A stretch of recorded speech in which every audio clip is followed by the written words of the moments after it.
delegado Antônio Furtado, que é da Polícia Civil, e também tem críticas sobre isso. O deputado Elias Vaz, que é vice-líder do PSB, também vai comentar as votações. Começar com o delegado Antônio Furtado, para falar que a autoridade, a gente vê que a parte ligada à segurança pública defende vetos, o senhor estava criticando o projeto. Bom dia. O que a gente tem que entender é que, infelizmente, esse projeto que foi aprovado ontem, ele é um desserviço ao país, ele inviabiliza não só a atividade das polícias, mas também do judiciário e do Ministério Público. E eu explico por quê. Primeiro, ele não estava previsto de entrar ontem na pauta. Ontem nós íamos votar a medida provisória de atividade econômica. De repente, ele aparece de surpresa. Tanto é que eu, indevidamente, acabei até votando pela urgência do projeto, porque não se esperava. Bom, a partir do momento que a gente nota que o projeto tem como finalidade travar a polícia, ele é uma retaliação à Lava Jato, aos juízes da Lava Jato, e eu provo isso fazendo uma análise de dois crimes. Lá um crime específico que, se uma autoridade determina uma condução coercitiva, sem ter antes, previamente, intimado a testemunha ou investigado, ele está sujeito a uma pena de até 4 anos. Ora, foi justamente isso que o então juiz Sérgio Moro fez com o ex-presidente Lula. A partir daí, a gente nota claramente que existe uma vontade de frear a luta contra a corrupção no Brasil. E eu vou além. A polícia está em maus lençóis. A polícia que sempre andou na corda bamba, com as dificuldades naturais de enfrentar o crime, agora simplesmente esse projeto aprovado, ele corta essa corda bamba e a polícia cai no espaço, sem nenhum tipo de proteção. É, sim, um absurdo não permitir que se use mais a algema. A algema agora ela é exceção da exceção. Pode ser acusado o agente policial ou o delegado de abuso. É também outro absurdo não se poder mais fotografar um preso. É muito comum, Mariana, que policiais, especialmente militares, na rua, fotografem suspeitos e compartilhem essa imagem, essa foto ou filmagem em grupos de policiais. Para quê? Para verificar se realmente aquele suspeito é ou não procurado. E aí levá-lo à delegacia. Ora, isso é uma conduta que pressupõe agora uma pena de até 2 anos de prisão. E o pior, se um determinado agente for condenado 2 vezes a penas até que são pequenas, ele está sujeito à expulsão, à perda da função pública. Não podemos aceitar. Eu faço um apelo ao presidente Jair Bolsonaro que vete não só trechos desse projeto, mas na minha análise ele é muito ruim e ele vai inviabilizar. Simplesmente na prática se retirou a algema que deveria ficar nos punhos do marginal e se colocou nos punhos da polícia. Bom, deputado Elias Vaz, senhor vice-líder do PSB de Goiás, como é que o senhor avalia esse projeto de abuso de autoridade para aprovar? Bom, primeiro que o projeto não trata só do abuso de autoridade da polícia, por exemplo, se um deputado tem uma situação histórica de alguns, então carteirada, chamada carteirada, vai se constituir como crime. Né? Então, na verdade, esse projeto ele é mais amplo, ele está falando de todos os poderes, e nós sabemos, né, que muitas vezes nós estamos colocando aqui, primeiro que a maioria dos policiais, grande maioria dos promotores, dos policiais, dos juízes, são pessoas que cumprem a lei, né? E dos próprios agentes públicos, de uma forma geral, que estão imbuídos de algum tipo de poder, né? Agora, quem já não ouviu falar, né, de algum tipo de abuso, por exemplo, seja no trânsito, alguma autoridade de trânsito que chega e tem um tratamento totalmente desconforme com o que diz a lei, quer dizer, vai além do que da sua capacidade como a autoridade constituída. Então, sempre nós já tivemos, historicamente, problemas muito sérios com relação a isso. Então, isso aí para defender o cidadão honesto, né? Essa lei não é para defender bandido. Essa lei, nós entendemos que ela tem um objetivo claro. O cidadão honesto não seja vítima de abuso de autoridade. Então, nós entendemos assim. Você não pode ter alguma imprecisão, talvez assim, até o delegado tem uma autoridade maior para falar da profissão dele, né, que talvez possa ter alguma consequência, que talvez possa até ser vetado no veto parcial, mas no geral eu acho que é uma importante ferramenta para separar o joio do trigo, porque eu tenho certeza que a grande maioria dos policiais, a grande maioria das autoridades constituídas no país são respeitadoras da lei, e a lei, na verdade essa lei, ela vai se dirigir exatamente àquelas que extrapolarem aquilo que se constitui como poder constituído. Deputado Furtado, já existe algum movimento para trabalhar pelo veto desse projeto? Sim, certamente esse movimento acontece dentro do PSL, ainda que vetos parciais, onde aqueles crimes são apontados de uma forma, como eu já falei, que prejudica sobremaneira a atividade da polícia. Eu sou policial de carreira há mais de 10 anos, trabalhei sempre na ponta, em delegacias. Eu digo, um outro ponto que é um absurdo, lá é dito claramente que você não pode interrogar um preso no que seria durante um repouso noturno. Isso dá até vontade de rir. A gente tem que rir para não chorar. A partir do momento que você percebe que está se preocupando com o repouso noturno de preso. Ora, eu como delegado, já aconteceu, às vezes durante a madrugada, de uma vítima de um crime daquele preso aparecer na delegacia para fazer um reconhecimento. Você tira ele da cela, faz o reconhecimento, nada mais natural que depois você ouvi-lo a respeito se ele reconhece aquele crime novo ou não. Então o que me parece é que se procurou inviabilizar a luta contra a corrupção no país, se inviabilizar a atuação forte e respeitadora da lei dos agentes públicos. É sim necessário que essa lei seja vetada. O presidente Bolsonaro tem uma grande responsabilidade agora com os agentes de segurança. Caso contrário, nós vamos ter no Brasil o império do crime extremamente à vontade. Por quê? Porque a polícia, a tendência é, se for mantido esse projeto de lei como está, os policiais não terão mais o desembaraço, o brio necessário para ir para as ruas e prender os marginais. Eu falo da Polícia Militar, da Polícia Federal, Rodoviária Federal, da Polícia Civil, que é uma polícia investigativa, até CSA. O poder de um delegado de polícia de instalar um inquérito, se você analisa, tem ali. Logo, é realmente motivo de preocupação. Eu volto a dizer, isso foi colocado na pauta de uma forma surpreendente. Ninguém sabia que isso ia ser votado ontem. Quando se viu, já estava sendo votado. Foi votado em maioria por votações simbólicas.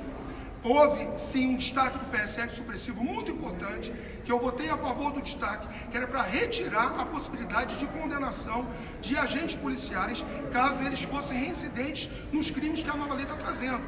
Eu acredito, sim, que haverá o veto pelo compromisso do presidente Jair Bolsonaro com as forças de segurança.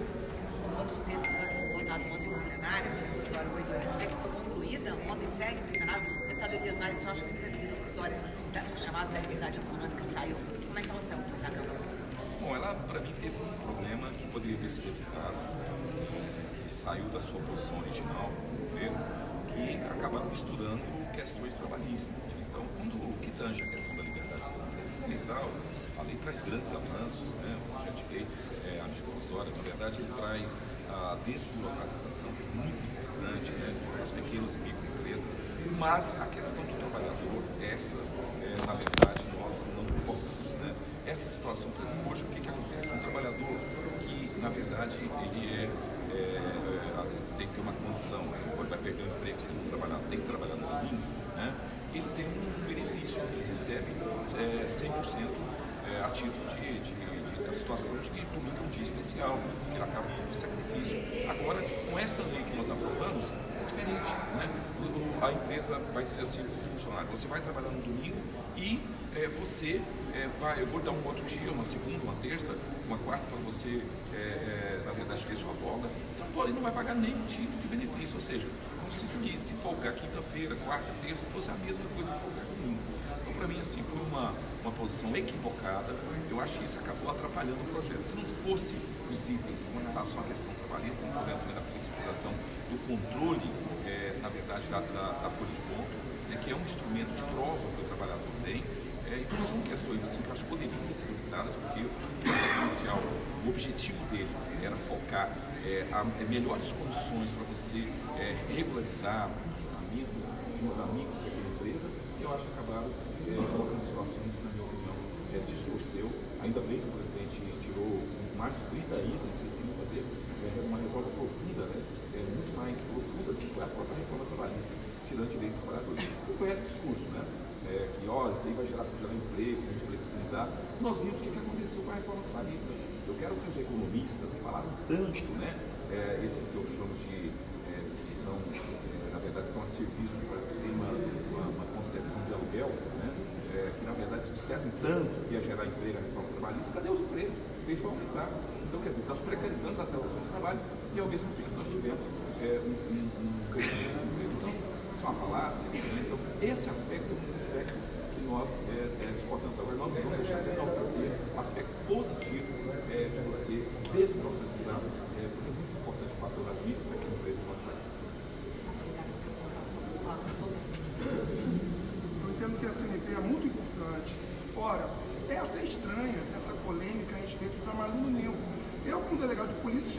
várias vezes no domingo, a gente sai no domingo, é a farmácia que está aberta, é o supermercado, é o restaurante, as pessoas trabalham no domingo. O que a medida provisória fez foi garantir um recebimento de 100%, ou seja, o pagamento será em dobro. A partir daí, a gente precisa entender que o Brasil está passando por reformas que são estruturais. Para quê? Para que aumente o ambiente do negócio. Nós precisamos atrair o investidor estrangeiro. Para que ele venha para cá, novas empresas têm que abrir para gerar novos empregos. Há um estudo de que essa medida que foi aprovada ontem, ela pode, em 10 anos, gerar 3.700.000 empregos. É isso que o Brasil precisa. Nós não podemos nos acovardar. Se nós continuarmos fazendo o que sempre foi feito, nós vamos continuar obtendo os resultados que sempre foram obtidos. E o Brasil está estagnado. É um momento de crise. Essa crise só vai ser debelada com coragem. E essa coragem passa pelo parlamento. Nós precisamos entender que avanços importantes foram feitos. Como, por exemplo, a carteira de trabalho agora é digital. As receitas de médicos do SUS também passaram a ser digitais. Você tem uma série de medidas que visam, inclusive, uma delas que é importantíssima, é negócios de baixo risco, que tenham o índice de acidentes de trabalho normalmente menores, eles não necessitam mais de alvará ou licença prévia. E aí nós estamos falando da costureira, do sapateiro, do ambulante. São pessoas que antes, para poder se regularizar, gastavam muito. E o Estado também acabava investigando, melhor dizendo, tendo que dedicar sua energia em negócios que, em regra, podem ser fiscalizados depois. Logo, a liberdade econômica é essencial.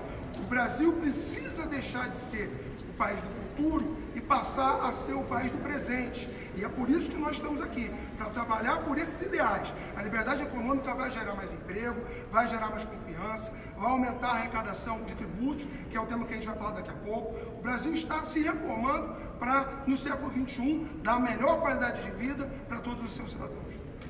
Dois assuntos rápidos para encerrar. O deputado Elias Vaz quer falar um pouquinho da reforma tributária. A reforma tributária está na comissão especial. Essa semana andou, teve a apresentação do plano de trabalho. Vamos falar um pouquinho sobre a reforma tributária na discussão aqui na comissão especial, depois vem para o plenário. E também falar um pouco sobre o pauta da semana que vem, possibilidade desse projeto que flexibiliza a posse diária. Deputado Elias Vaz.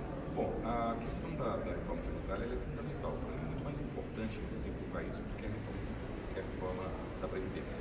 Primeiro, nós temos uma situação no Brasil, uma situação de extrema desigualdade social. 1% mais rico do Brasil ganha 30% da riqueza nacional.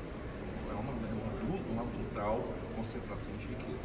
E a questão tributária no Brasil, ela é, na verdade, um instrumento indutor de concentração de riqueza. Né? Basta ver no formato dela. Né? Primeiro, nós temos um formato que ela prioriza a cobrança do consumo. Né? E não exatamente no lucro, como outros países adotam. Né? Então, a pessoa, por exemplo, quando vai comprar um pacote de arroz, paga o mesmo imposto, né? Quem ganha um salário mínimo, que um grande empresário. Né? Então, há uma desigualdade, né, nessa contribuição, inclusive respeitando o que está na nossa Constituição com a questão tributária, que é o princípio da progressão, o princípio da capacidade contributiva de cada um. Então, esse é um aspecto importante, né? E nós temos ainda algumas discussões que nós temos que fazer. Mas quem é que está pagando imposto no Brasil? Quem paga é a classe média, é o médio empresário, é o trabalhador no ordem do consumo. Agora, o grande empresário do Brasil não paga imposto. O ano passado nós tivemos 360 bilhões de renúncia fiscal, né, para favorecer os amigos do rei. São aquelas grandes empresas, mega empresas que conseguem os seus benefícios fiscais e não pagam imposto. Então, isso, eu diria que o sistema tributário brasileiro é um sistema tributário como um Robin Hood às avessas. Essa é a verdade. Né? Nós estamos, o sistema tributário ele é extremamente, ele alimenta a desigualdade social. Então, nós precisamos também desburocratizar, muito complexo. Né? O empresário hoje que quer pagar imposto, quer andar em dia, tem uma enorme dificuldade, gasta muito. O custo do Brasil, entra dentro do custo do Brasil, a questão tributária de uma forma muito negativa. Ele tem que gastar muito, tem toda uma estrutura, um aparato, tudo que é muito complexo, tem que simplificar. Então, nós temos que simplificar e fazer justiça fiscal. Acho que esses são dois princípios básicos que nós precisamos ter nessa questão da reforma tributária. Tá, lembrando que a reforma tributária está na comissão especial ainda, deve dar a possibilidade de ser votada na comissão especial em outubro, depois sim segue para o plenário. Deputado, sua opinião sobre a reforma tributária, a questão do posse diária que deve ser votada. A reforma tributária é muito importante para o Brasil. O Banco Mundial fez uma análise que o sistema tributário brasileiro é o pior do mundo em relação ao tempo e aos recursos que o empresário aqui tem que pagar. Não só o empresário, mas a pessoa física. ele é antigo, ele é defasado, ele tem o chamado efeito em cascata, que é simplesmente uma multiplicidade de cobrança sobre o mesmo fato gerador. Então, por exemplo, o indivíduo vende limão para um lojista, ele coloca o tributo ali. Esse lojista, ao revender o limão, ele simplesmente coloca mais tributo em cima. Precisamos combater esse efeito em cascata, isso é essencial. Outro ponto também, que vai ser repensado agora com a aprovação da reforma tributária, é a chamada guerra fiscal. Estados e municípios, eles têm independência para fixar as alíquotas de cobrança dos seus impostos. O que acaba acontecendo?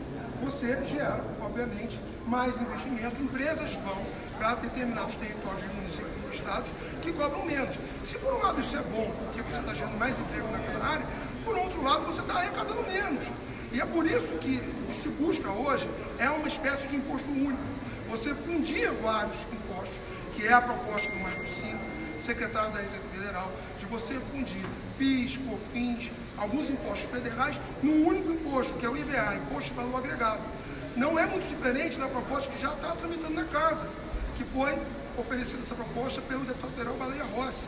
Ele criou o imposto de bens e serviços, que também tem uma ideia de você simplificar a cobrança. Vamos lembrar que o presidente Bolsonaro, ele tem uma ideia de que famílias que ganham até 5 salários mínimos ficarão isentas, por exemplo, de imposto de renda. Logo, precisamos cobrar mais daqueles que arrecadam mais, têm mais lucro, por exemplo, ganham mais, e cobrar menos daqueles que recebem menos. É assim que nós vamos ter justiça social. Passa sim pela reforma tributária. É um tema que não pode mais esperar. O Brasil está ávido por isso e certamente o que vai nos recolocar no trilho de desenvolvimento é uma reforma tributária que seja equilibrada. E para concluir, eu realmente tenho uma expectativa que a questão da posse e porte de arma de fogo seja muito bem definido por essa casa. O cidadão tem o direito de se defender, a autodefesa é importante, o cidadão de bem precisa ter uma visão clara de que ele não é obrigado a ter uma arma, mas ele pode ter essa arma. Isso acontece nos Estados Unidos. Lá o número de homicídios é muito menor do que os homicídios que nós verificamos aqui no Brasil. Por quê? Porque lá o marginal ele tem medo de pular o muro e entrar na casa de alguém que pode estar armado, porque ele vai tomar tiro. Aqui, como normalmente a arma está na mão do marginal e o policial tem a arma, mas não há policiais em número suficiente, na minha análise, para garantir uma segurança adequada, é necessário que o cidadão possa fazer valer o que está escrito na Constituição da República, que é o direito de legítima defesa. Eu acredito sim que esse parlamento terá o compromisso necessário para bem avaliar e conceder de uma forma mais ampla ao cidadão de bem direito de posse e de porte de arma de fogo.